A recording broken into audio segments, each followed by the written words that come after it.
E aí, rapaziada, tudo certo com vocês? Comigo tá tudo legal, pra quem não me conhece eu sou o Rafinha e hoje eu tô aqui pra gente bater um papo sobre o kit Core i9 11900H do AliExpress, que viralizou aí nos últimos meses, ficou conhecido como o Core i9 baratinho do AliExpress, matador de Xeon, o melhor processador custo-benefício para você importar na atualidade. E a realidade é que esse kit aqui foi comprado por milhares de pessoas no Brasil e no mundo. Se você olhar hoje o anúncio lá do AliExpress, tem milhares de vendas, tem um monte de avaliações e junto com esse monte de compra que a galera fez, também vieram um monte de problemas. E aí fica aquela questão, cara, será que esse kit vale a pena mesmo? Eu vou ser muito sincero com vocês, já tem 2 semanas desde que eu gravei o unboxing e comecei a utilizar esse kit. Ele está instalado no computador que vocês estão vendo aqui no fundo, até por isso que eu não tô com o kit em si na mão, tô com a caixa dele só para ilustrar. E rapaziada, o negócio é o seguinte, eu utilizo esse kit todos os dias. Sabe o que é todo dia? Eu acordo 10, 11 horas da manhã e vou dormir 3, 4 da manhã também. Então assim, eu acordo, coloco água para fazer café e enquanto eu tô fazendo um café, eu venho aqui, ligo o PC e começo a utilizar ele, responder e-mail, programar vídeo, editar, fazer um monte de coisa no computador. Jogo mais à noite, mas também jogo bastante utilizando o meu kit. No momento a placa de vídeo que eu tô utilizando é até fraca para ele, é uma GTX 1060 de 6 GB e nesse vídeo eu vou te contar todos os problemas que eu tive, todos os problemas que eu vi a galera enfrentar, problemas que são mais comuns, o que a gente tem de problema grave, porque assim, eu já vou adiantar uma parada sendo mais uma vez muito sincero com vocês. Esse kit não tem problemas graves, tá? O que ele tem é um monte de bug, ele veio com alguns bugzinhos e a gente vai trocar ideia ao longo desse vídeo sobre esses bugs, entender se eles são determinantes para você escolher comprar ou para você desistir de comprar. Você que já comprou tem que ter medo, já que tem tanto problema assim? Será que realmente tem tanto problema? Será que existe algum problema de fato grave? É isso que eu vou te contar no vídeo de hoje e ao final eu também vou falar para você se eu acho que vale a pena ou não diante aí dessas 2 semanas, quase 15 dias de uso, desde que eu comprei e comecei a utilizar o meu i9.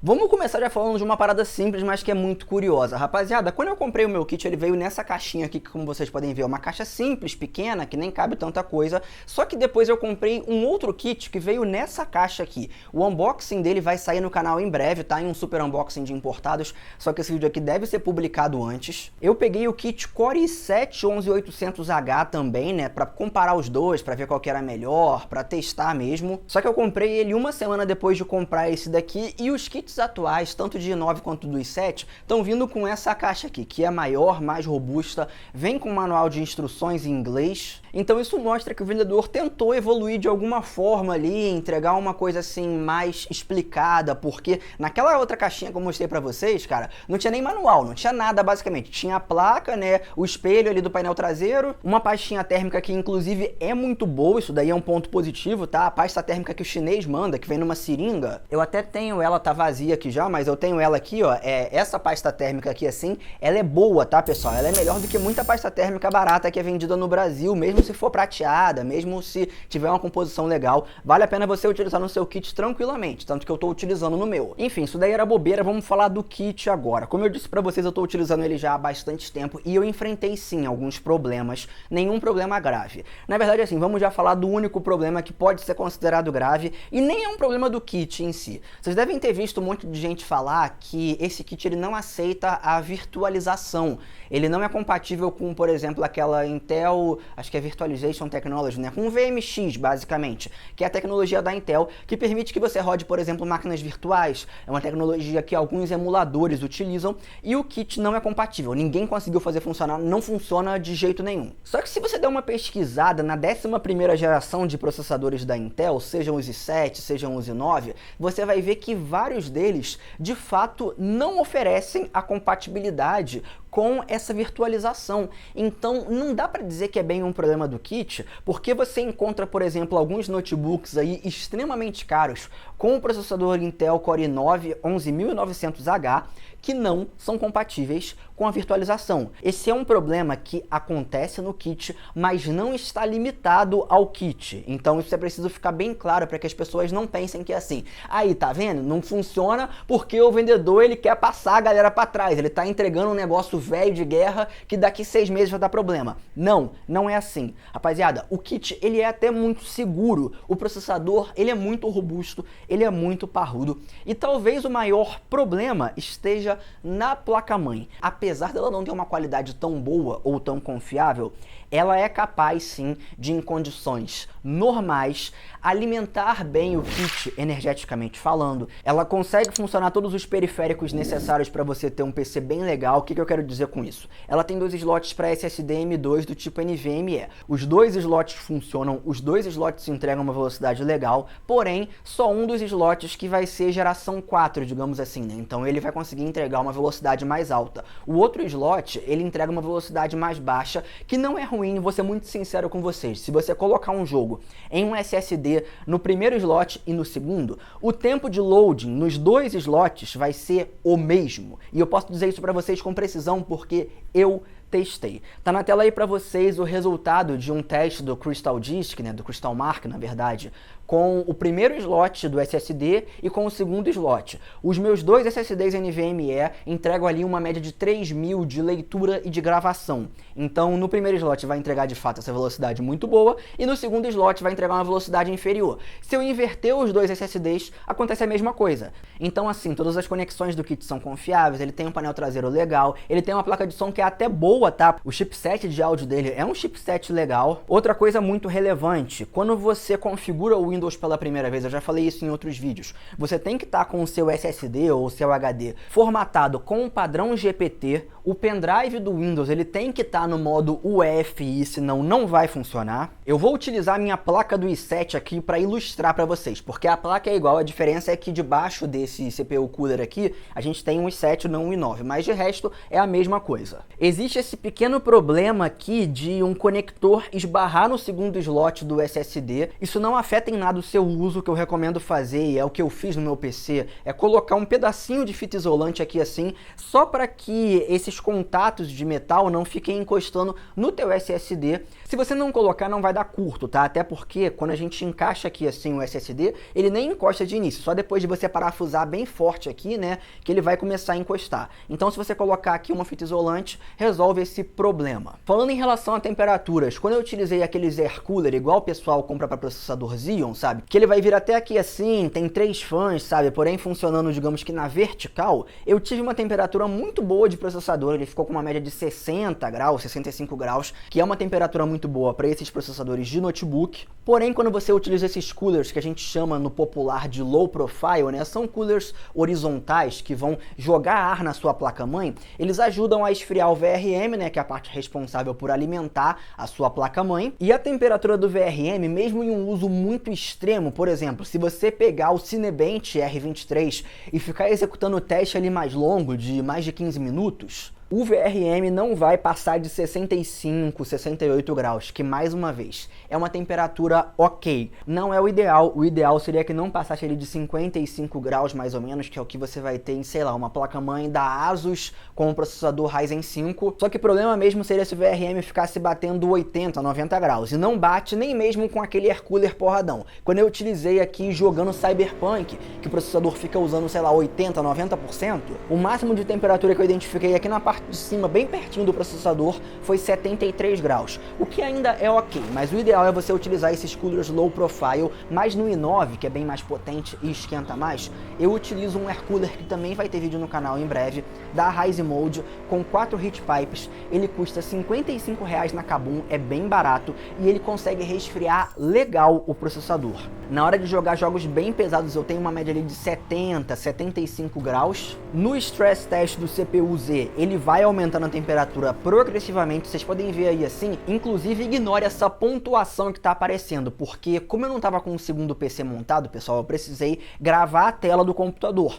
E óbvio que quando a gente grava a tela, uma parte do processador é utilizada para gravar a tela e, por consequência, a pontuação não fica tão alta. Se eu não tivesse gravando a tela e executasse esse teste de stress, a pontuação passa dos 5.500 pontos, e isso porque o meu i9 não está com overclock, ele está com clock base, ele está do jeito que vem configurado, do jeito que o chinês manda pra gente. Enfim, vocês podem ver que nesse teste a temperatura ela chega bem alta ali no início, que é quando o processador vai ativar o Turbo Boost, ele vai consumir um pouco mais de energia, vai chegar a 65, 70 watts, e aí depois de mais ou menos um minuto, que ele vai cair para um consumo normal, que é de no máximo 45 watts, a temperatura fica em torno de 80, 76 graus, então mais uma vez, é uma temperatura muito boa. Lembrando, a gente está falando aqui, pessoal, de um processador de notebook. Quando ele está dentro de um notebook especificamente, a média dele é de 90, 95, 100 graus, porque a versão de notebook é realmente feita para ter uma temperatura mais alta. Ela é praticamente preparada para isso, então isso tem que ficar muito claro na tua cabeça. Você não precisa ter medo se você comprar esse kit e ele ficar batendo 70 até 80 graus. Você tem que ter medo se na hora de você abrir um jogo ou você executar um stress test, ele chegar a bater 100 graus logo de cara e ficar travado em 100 graus, limitando o desempenho do processador. Aí é porque tem alguma coisa errada. E isso nos leva a mais um problema que algumas pessoas enfrentaram. Eu vi vários relatos no grupo do Facebook e já vou deixar aqui uma dica muito importante, talvez a mais importante desse vídeo. Tem um canal no YouTube, o canal do Daniel, que é o Tech Inc. O cara é brabo, ele mexe com esses processadores já há muitos anos. Ele tem vários grupos no Facebook, tem um grupo especial que é só para falar desses processadores Interposer i9, i7. Lá no grupo, centenas de pessoas compraram o kit e estão o tempo inteiro compartilhando as suas experiências, médias de temperatura, desempenho, suas configurações, o que eles estão utilizando de air cooler, water cooler, o que vale a pena, o que não vale a pena. O pessoal tira dúvida, pergunta quando tem algum problema, todo mundo se ajuda, é um grupo muito top. Eu vou deixar na descrição para vocês tanto o link do grupo como o link do canal Tech Inc. Se você puder dar uma moral lá para eles, se inscreve nesse canal, rapaziada, porque o canal realmente é muito bom e eles são referência quando o assunto é testar, é encontrar a melhor opção para você utilizar esse kit. Os caras já testaram metal líquido para resfriar o processador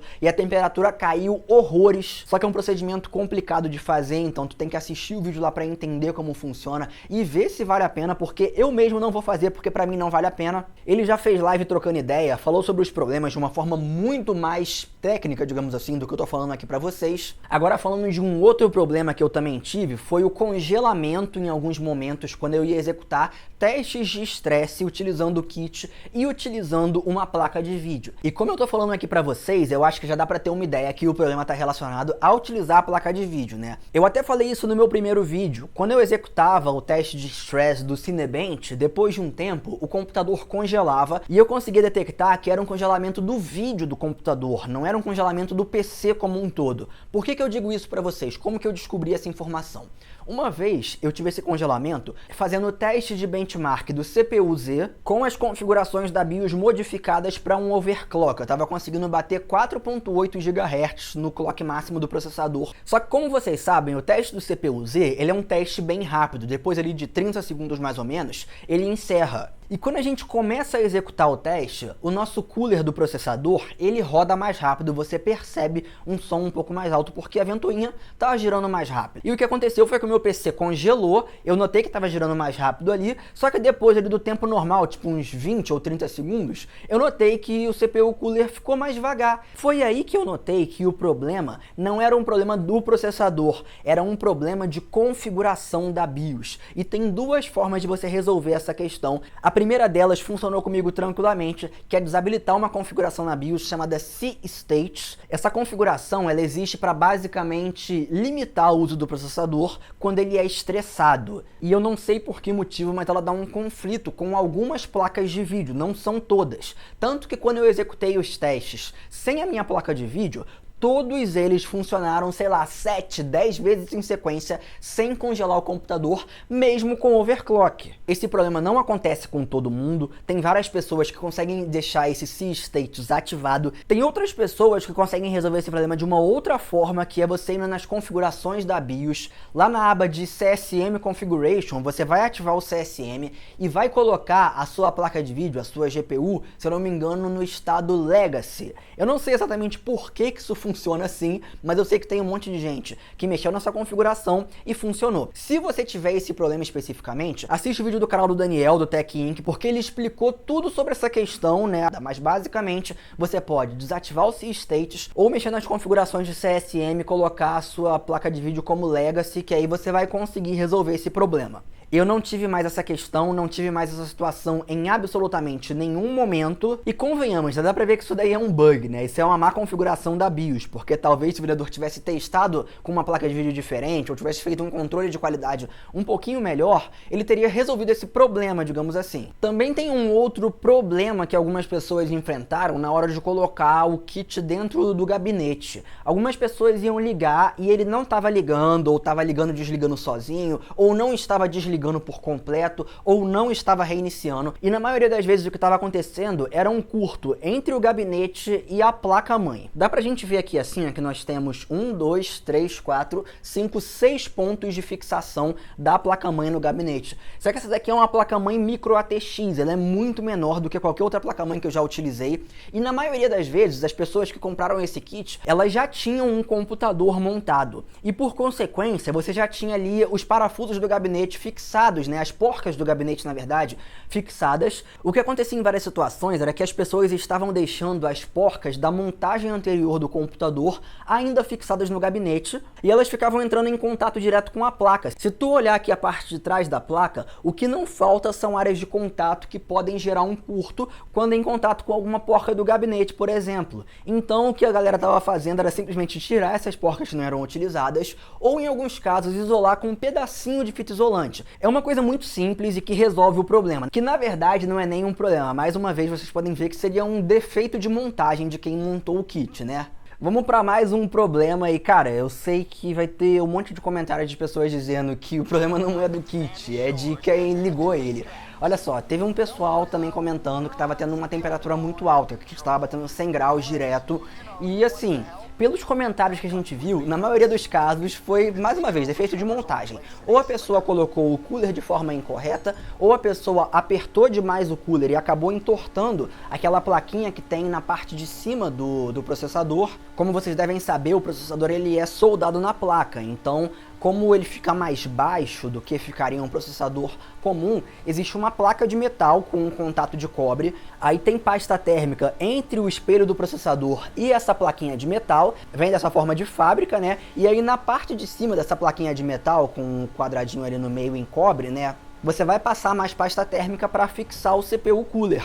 Tinha gente passando muita pasta térmica, tinha gente passando pasta térmica errado. Tudo isso vai influenciar. Então, cara, se você nunca passou pasta térmica, se você não sabe como que passa, simplesmente assista vídeos no YouTube. Pesquisa como aplicar pasta térmica, qual a melhor forma de aplicar pasta térmica. Como eu já falei pra vocês, a pasta que o chinês manda é muito boa. Você não precisa comprar outra pasta térmica. Ele manda uma quantidade pequena, só que é uma quantidade para você aplicar talvez 3 vezes, se você não exagerar. Tanto que eu estou utilizando ela e está muito de boa a temperatura no meu PC. Em resumo, praticamente todos os problemas partem muito de pessoas que fizeram mais configurações ou o vendedor que configurou de forma incorreta ou de forma não ideal a placa-mãe, porque talvez ele tenha testado em alguma configuração muito simples, né? Então assim, você não vai ter um controle de qualidade igual um controle de qualidade de uma placa-mãe da Gigabyte, da Asus, da ASRock. Mas ao mesmo tempo não é nada tão grave a ponto do kit não valer a pena. Tudo pode ser configurado, a maioria dos problemas já tem solução, você encontra tudo isso de uma forma muito fácil da internet. E se por algum acaso aparecer algum problema novo pra você, você tem 2 opções. A primeira é postar no grupo do Facebook e receber ajuda pra resolver. A segunda é, se você não conseguir resolver o problema, entrar em contato com o vendedor e não conseguir resolver mesmo assim, tu pode acionar a sua garantia do AliExpress. A maioria das tretas que eu vi em tudo quanto é lugar, seja no Facebook, seja no YouTube, são problemas que acontecem quando você começa a forçar o Core i9. Olha só, vamos bater um papo aqui sincero. Cara, que diferença você vai ter no uso comum? Sei lá, você que vai jogar jogos muito pesados em 4K, ou você que vai trabalhar igual eu trabalho, com edição em 4K 60 frames. Que diferença você vai ter se o seu processador ficar funcionando ali com uma média de 4, 4.1 GHz, ou se ele ficar funcionando a 4.2, 4.3? Mano, a diferença é tão pequena, Tipo assim, o que vai mudar pra você se o kit estiver rodando em estoque, né? Ou seja, da forma que ele vem pré-configurado, você pode talvez ativar assim para ele liberar um pouco mais de potência quando necessário, mas sem fazer overclock. Qual a diferença que vai ter isso para você fazer um overclock de 3% no seu processador e ficar forçando ele? O próprio vendedor do AliExpress colocou lá de todo tamanho no anúncio assim: a maior parte dos problemas que estão sendo relatados são de pessoas que estão configurando o kit interposer para funcionar em uma potência maior do que nós enviamos de fábrica. E de fato, quando você utiliza o kit de fábrica, ele é muito bom, ele não dá problema, ele funciona nos jogos tranquilo. Eu comprei uma 3070 e em breve vai ter vídeo utilizando os dois, só que eu já vi testes de pessoas que utilizaram esse kit com uma 3070 ou até com uma 3080 Ti e o kit aguenta a placa de vídeo. Então, tipo assim, cara, não tem necessidade de você ficar forçando. Você vai ficar forçando o kit para postar no grupo que o teu benchmark do CPU-Z bateu 6.200 pontos? Cara, a maior parte das pessoas vai conseguir esse desempenho absurdo e depois vai ver que não vale a pena ficar forçando o processador para daqui 3 ou 4 anos o teu VRM começar a alimentar mal o processador. É melhor você utilizar ele na base, ou se você for fazer um overclock, faz um negócio mais leve, até mesmo para você não ter problemas no futuro. O único problema real mesmo é a questão da virtualização, que vai influenciar quem, por exemplo, quiser comprar um kit desse e for desenvolvedor, porque vai precisar utilizar máquina virtual, ou o cara que joga muito emulador e os emuladores que ele utiliza necessitam dessa virtualização para rodar ou para funcionar direito. Outra coisa relevante, o Windows não consegue baixar automaticamente todos os drivers desse kit, e aí o pessoal lá do grupo do Facebook que eu já falei para vocês, reuniu todos esses drivers e fez o upload para você baixar, porque se a gente achar no servidor original, né, dessa marca Ering, né, que é a fabricante do kit, como é um servidor da China, o download é muito lento e é muito arquivo para baixar. Então também vou deixar na descrição o link de todos os drivers para você fazer o download aí, que é tipo assim, driver de chipset, placa de áudio, placa de rede. Antes de instalar tudo isso, eu tava com um monte de dispositivo não reconhecido no gerenciador de dispositivos do Windows, e depois que eu instalei todos, simplesmente ficou tudo reconhecido, tudo bonitinho, tudo lisinho. Então instale os drivers, né, porque você vai ter o seu kit bem mais estável. De resto, cara, a maioria dos problemas que eu vi são problemas menos graves e fáceis de resolver. Isso significa que o kit é completamente livre de problemas graves? Não. Eu diria que, sei lá, de 1000 pessoas que compraram, talvez 6 tiveram algum problema mais grave. Só que, tipo assim, cara, é muito relativo. A gente não sabe se esse problema foi porque o objeto foi mal manuseado no transporte da China para o Brasil. Vai que, sei lá, colocaram tanto peso em cima do pacote que amassou um pouco. Ou vai que pegaram a caixa e jogaram de uma vez assim e amassou algum pino da placa-mãe. Então, assim, é muito relativo a gente analisar essa questão. E o principal é que a maior parte das pessoas não teve problemas graves. Se você utilizar o kit do jeito que ele vem configurado, ele funciona muito bem. Se você fizer um overclock muito levinho, ele também vai funcionar muito bem. Se você utilizar um cooler bom, pode ser o CPU cooler padrão da Intel, que vem num Core i3, i5, i7, ele vai dar conta para atividades mais básicas. Porém, se você vai comprar um cooler box, o ideal é você pegar um cooler low profile com pelo menos 4 ou 6 heat pipes.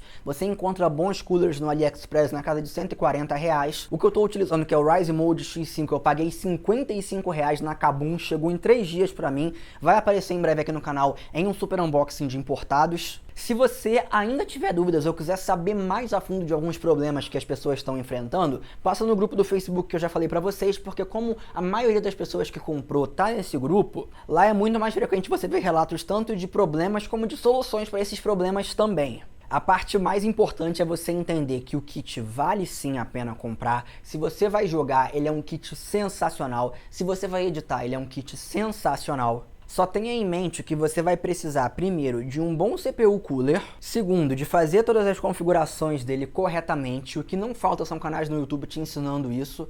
Eu não gravei mostrando aqui como que a minha BIOS está configurada, simplesmente porque tá igual a que o Mário Mazotti configurou, tá igual ao que o Daniel do Tech Inc configurou. Tem outros canais que manjam muito mais desse assunto e que já explicaram isso em vídeos bem mais explicados do que eu poderia gravar aqui no canal. Em breve também vai ter vídeo do Core i7 11800H e eu vou falar pra vocês do desempenho dele, que ó, tá um desempenho bem legal. Ele chega perto do desempenho do i9, mas perde em algumas coisas obviamente, até porque é um i7, não é um i9. O vídeo ficou um pouco longo, mas eu acho que deu deu pra você entender qual que é o esquema, né? Enfim, pessoal, com isso eu vou ficando por aqui. Se você ainda tiver ficado com alguma dúvida, deixa aqui nos comentários. Se tu puder dar uma moral aí, se inscrever no canal Tech Inc, conferir o grupo lá, isso vai ajudar pra caramba eles. O canal do Daniel é pequeno e tá crescendo aos poucos, então tua moral é muito importante. Com isso eu vou ficando por aqui, aquele abraço pra geral, valeu!